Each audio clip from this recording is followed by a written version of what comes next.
ఇప్పుడు తెలంగాణలో స్పేస్ ఉందా? కొత్త పార్టీకి స్పేస్ ఉందా? బీసీ ఎజెండాతో ముందుకెళ్తే తీన్మార్ మల్లన్న కొత్త పార్టీ పెడితే రాష్ట్ర ప్రజలు ఏ రకంగా స్వీకరిస్తారు? ముఖ్యంగా బీసీ వాళ్ళు ఏ రకంగా దీన్ని యాక్సెప్ట్ చేస్తారంటే ఏం చెప్తారు? ఒకటి ఏందంటే, బీసీల ఐక్యత అనేది ఒక ఎప్పుడు నిరంతరం జరిగేటువంటి ఒక పోరాటము. బీసీల ఐక్యతకి కావలసిన నాయకత్వపు లక్షణాలు మల్లన్నకు లేవు. ఓకే. ఇతని నేతృత్వంలో బీసీలు ఐక్యమవుతారని నేను అనుకోను. ఎందుకంటే, ఆ రకమైన పటుత్వం గానీ, ఆ రకమైనటువంటి పట్టుదల గానీ, ఆ నిబద్ధత గానీ, ఆ క్రమశిక్షణ గానీ, ఆ తహతహ అంటారు చూసినావా లేదా? అంటే హృదయాంతరాళ లోపల బీసీలందరూ బాగుపడాలా అనేటువంటి ఒక ఆర్ద్రత, ఆ ప్రేమ అనురాగాలు మనం ఆయనలో చూడలేం. తన అవసరాలకు తనకి ఉపయోగపడుతుంది కాబట్టి బీసీలను ఎమోషనల్‌గా వాడుకోవడానికి ఆయన కొన్ని ఇతర కులాల వాళ్ళను చాలా నానా దుర్భాషలు ఆడము, అన్‌ప్రింటబుల్ లాంగ్వేజ్‌లో మాట్లాడడం ఇట్లాంటివన్నీ చేసినాడు. ఇవి బీసీ వాదాన్ని బలపరచడానికి ఉపయోగపడవండి. బీసీలు కూడా తమ వాదాన్ని తాము వినిపిస్తూనే, సమాజంలో ఒక అంతర్భాగంగా ఉంటూనే, ఇతర మత కులం వాళ్ళను వాడుకుంటూ, వాళ్ళతో సన్నిహితం చేసుకుంటూ, ఎక్కువ మంది బీసీలు అధికారంలోకి రావడానికి కృషి చేయాలి. అంతేగాని పచ్చిగడ్డి వేస్తే భగ్గని మండేంత వైరము, తర్వాత వైవిధ్యం పెట్టుకొని బీసీల ఐక్యత సాధ్యం కాదు.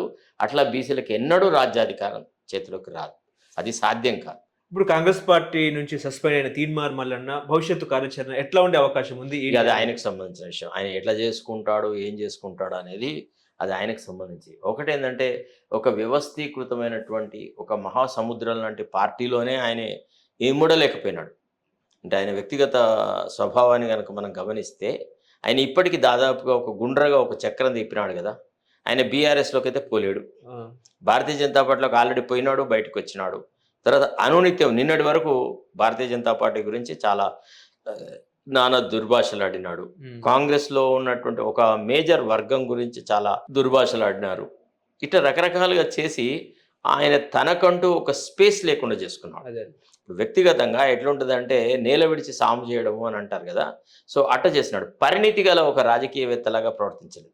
ఎక్కడ కూడా తనకంటూ ఒక కాన్స్టిట్యున్సీ డెవలప్ చేసుకోవాలి. తన వ్యక్తిత్వపు సువాసనలు వెదజల్లగలిగితే అదే నాయకత్వం అంటారు. ముఖ్యంగా ఆయనకి ఏం కావాలంటారు? ఏం పదవి కావాలి? సీఎం పదవే కావాలని ఏమైనా అది ఉందా? చాలా అవుతది.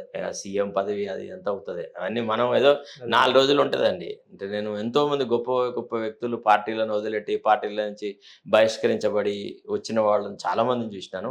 ఇది 3, 4 రోజుల ఒత్తిడి తప్ప, ఆ తర్వాత 3, 4 రోజుల తర్వాత ఎవడు పట్టించుకోడు. మనం చెప్పుకున్నా గాని ఆ టాపిక్ గురించి మాట్లాడితే ఎవడు ఇష్టపడడు. కానీ ఒక చర్చ ఏంటంటే Mallanna team, Pawan Kalyan AP deputy CM Pawan Kalyan టీమ్‌తో ఆహ్, చర్చలో భేటీ అయిన పరిస్థితి అని చెప్పేసి ఒకవైపు వార్తలొస్తున్నాయి. జనసేన అధ్యక్షుడిగా, తెలంగాణ జనసేన అధ్యక్షునిగా, లేదు టీడీపీ అధ్యక్షునిగా ఆయన ఉంటారని చెప్పేసి ఇంకో చర్చ. ఏం చెప్తారు సార్? ఒకటి ఫస్ట్ ఆఫ్ ఆల్ అట్లాంటి వాదంతో అంటే మున్నూరు కాపులను, తర్వాత ఆంధ్ర కాపులను కలిపి ఏదైనా రాజకీయం చేయాలంటే, ఆంధ్రాలో కాపు వాళ్ళు ఫార్వర్డ్ క్యాస్ట్. ఓకే. తెలంగాణలో కూడా మున్నూరు కాపులు ఎంత అంటే ఇతర బీసీ వర్గాలతో పోలిస్తే, అంటే గౌడ్స్‌తో పోల్చినా, లేకపోతే పద్మశాలీలతో పోల్చినా, ముదిరాజులతో పోల్చినా, హ్మ్. లేతే ఇంకా మోస్ట్ బ్యాక్వర్డ్ క్లాసెస్ కమ్యూనిటీస్‌తో పోలిస్తే, మున్నూరు కాపులు కొంత ఆర్థికంగా ఎదిగినవాళ్ళు. ఓకే. ఆర్థికంగా బలమైన వాళ్ళు. అసలు యాక్చువల్లీ మున్నూరు కాపులను బీసీలుగా ట్రీట్ చేయొద్దు అనే వాదన కూడా ఈనాడు రాజకీయాలలో చాలామంది మల్లన్నను అంటే నాయకత్వాన్ని ఇష్టపడని వ్యక్తులు మాట్లాడుతున్న మాట. సో, ఒకవేళ మల్లన్న చుట్టూ గనక మున్నూరు కాపులు తిరిగే పక్షంలో, అంటే మల్లన్ననే మా నాయకుడు అని గనుక ఒకవేళ చెప్పుతే, అది మున్నూరు కాపుల యొక్క బహుళ ప్రయోజనాలకు విరుద్ధంగా పోతది. అది చాలా దుర్భరంగా తయారవుతుందనమాట. సో, అట్లా మున్నూరు కాపు నాయకులు చేస్తారని నేను అనుకోను. ఎందుకంటే, నేను శివశంకర్ లాంటి గొప్ప గొప్ప నాయకులను చూసినాను. మున్నూరు కాపుల ఐక్యత గురించి మాట్లాడిన వాళ్ళను, కొంత కాపులకి ఊతమిచ్చిన నాయకులను వాళ్ళని చూసినాను. ఇప్పుడు ఎక్కడ శివశంకరు, ఎక్కడ తీన్మార్ మల్లన్న. ఒకసారి ఆలోచన చేస్తే. అదేనండి. ఇప్పుడు మనము రాజకీయాలలో ఎట్లుంటుందంటే, ఒక క్యారెక్టర్ అనేది it plays a very important role. అంటే రాజకీయ నిబద్ధత. తను నమ్ముకున్న వాళ్ళకి న్యాయం చేయాలా అనేటువంటి ఒక తపన. అంటే ఒక సముద్రంలో ఉప్పెనలు వచ్చినా తానొక షిప్ లాగా ఉండాలి. తనొక పడవలాగుండి తన వాళ్ళను ఎక్కించుకొని పోగలిగిన వ్యక్తితో ఉండాల. చిన్న భయం వస్తేనే, చిన్న సమస్య వస్తే ఆయన్నే తట్టుకొని నిలబడలేడు. మనం గమనించినాం. గతంలో కూడా బీఆర్ఎస్ ఎప్పుడైతే ఆయన మీద కొన్ని వందల కేసులు పెట్టి రకరకాల హెరాస్ చేస్తున్నప్పుడు, ఆ భయాన్ని నుంచి తప్పించుకోవడానికి ఆయన పోయి భారతీయ జనతా పార్టీలో చేరినాడు. వాళ్ళని వాడుకున్నాడు. బండి సంజయ్‌ని గానీ, తర్వాత ఇతరులను గానీ వాడుకున్నాడు. అరవింద్‌ని వాడుకున్నాడు. తర్వాత తను ఎంతో కొంత వాళ్ళ సహాయం తీసుకొని బయటకొచ్చినాడు. బయటకొచ్చిన తర్వాత ఆయన తన ఆలోచన సరళిని మార్చుకున్నాడు. మార్చుకొని కొంత వేరే వ్యవహారాలు చేసినాడు. మళ్ళీ బీఆర్ఎస్ నేతృత్వంలో ఆయన మీద మళ్ళా కేసుల ఒక పరంపర వచ్చింది. అప్పుడైతే ఆ భారతీయ జనతా పార్టీ వాళ్ళు కూడా ఆయనను దూరం కొట్టారు. ఇతను మనకు ఉపయోగపడు, ఇతనికి క్రమశిక్షణ లేదు. ఎందుకంటే అంతర్గతంగా కొన్ని రకాలైనటువంటి విలువలకు కట్టుబడే పార్టీ భారతీయ జనతా పార్టీ. అది అఫ్‌కోర్స్ వాళ్ళ అభిప్రాయాలతో, వాళ్ళ ఐడియాలజీతో మనం ఏకీభవించకపోయినా, వాళ్ళు కొంత క్రమశిక్షణ అనేది వాళ్ళు ఎక్స్‌పెక్ట్ చేస్తారు. వాళ్ళ పార్టీ కార్యకర్తల నుంచి గానీ, నాయకుల నుంచి గానీ. సో, అట్లా వాళ్ళు ఇమడలేకపోయినారు. అప్పుడు మళ్ళీ ఒక వ్యక్తిగా అంటే ఆనాడున్నటువంటి పరిస్థితులలో మల్లన్న యొక్క నాయకత్వం, మల్లన్న యొక్క లీడర్‌షిప్పు, మల్లన్న చేస్తున్నటువంటి ఆ పోరాటానికి కొంత మద్దతిస్తే ప్రజాస్వామ్యం బతికి బట్టగడతన్న ఆలోచనతోని నేను వ్యక్తిగతంగా మల్లన్నతో ముడిపడి ఉన్న మాట వాస్తవం. మీకు అందరికీ తెలుసు ఆ విషయం. మల్లన్నని నా దగ్గరికి వచ్చి, "అన్నా నాకు మీ మద్దతు కావాలి. మీ సహాయ సహకారాలు ఉంటే మనం ఇట్లా దుర్మార్గపు పాలన మీద పోరాడదామని" అంటే ఆయనకు భుజం తట్టి నేను ఆయనకు మద్దతు ఇచ్చిన మాట అది మీరు గమనించారు.